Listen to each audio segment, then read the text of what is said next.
ഭ്രാന്തൻ ചിന്തകളിലെ എണ്ണൊരുത്തി. മഴക്കാല രാത്രികളിൽ പ്രണയം മുറ്റാറുണ്ട്, സ്വയം മറന്ന് പ്രണയിക്കാറുമുണ്ട്. പാരിജാതം പൂത്തു നിൽക്കുന്ന മുറ്റത്തിൻ്റെ തൊട്ടടുത്തായി പൂവൊഴിക്കുന്ന ചെമ്പകത്തോളം പ്രിയമുണ്ട് എൻ്റെ ചില രാത്രികൾക്ക്.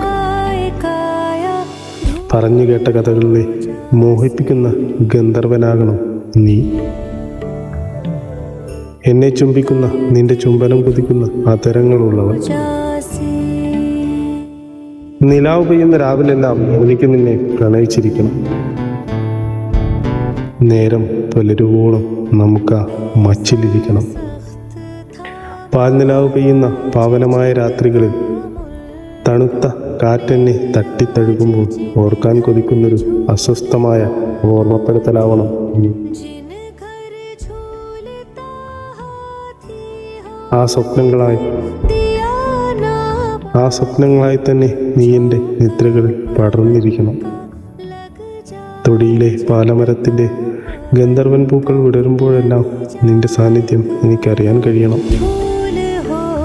പുറത്ത് തോരാതെ രാത്രി മഴ പെയ്യുമ്പോൾ ആ മഴ നനയാൻ കൊതിക്കണം എനിക്ക്. മഴയുടെ താളം മെല്ലെ എൻ്റെ കാതുകളിൽ നിന്നെക്കുറിച്ചുള്ള രഹസ്യങ്ങളൊക്കെയും പറഞ്ഞിടണം.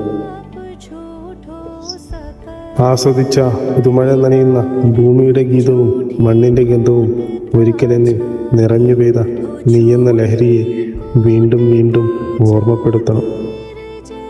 ഇലഞ്ഞു പൂക്കുമ്പോൾ ആ ഗന്ധം പരക്കുമ്പോൾ കുഞ്ഞു കുസൃതിയാൽ കാറ്റാപ്പൂക്കളെ തല്ലിക്കുഴിക്കുമ്പോൾ ഞാൻ നിന്നിൽ പൂത്തുവിടരുന്നതൊക്കെയും അറിയാതെ നീയൊന്നോർക്കണം. അങ്ങനെ പ്രകൃതിയുടെ ലാസ്യഭാവങ്ങളെല്ലാം എന്നിൽ നിന്നെ അടയാളപ്പെടുത്തണം. അപ്പോഴേക്കും നമ്മൾ ഒന്നായിരിക്കണം. അങ്ങനെ എന്നും നീ എന്നെ സ്നേഹിക്കുന്ന നിന്റെ പ്രണയമാവണം.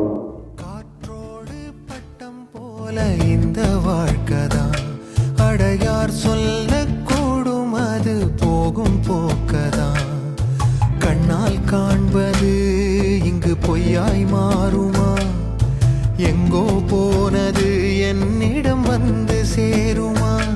ஒரு தெய்வம் பார்க்க வந்து ஒரு தெய்வம் போச்சு என்று நம் வாழ்க்கை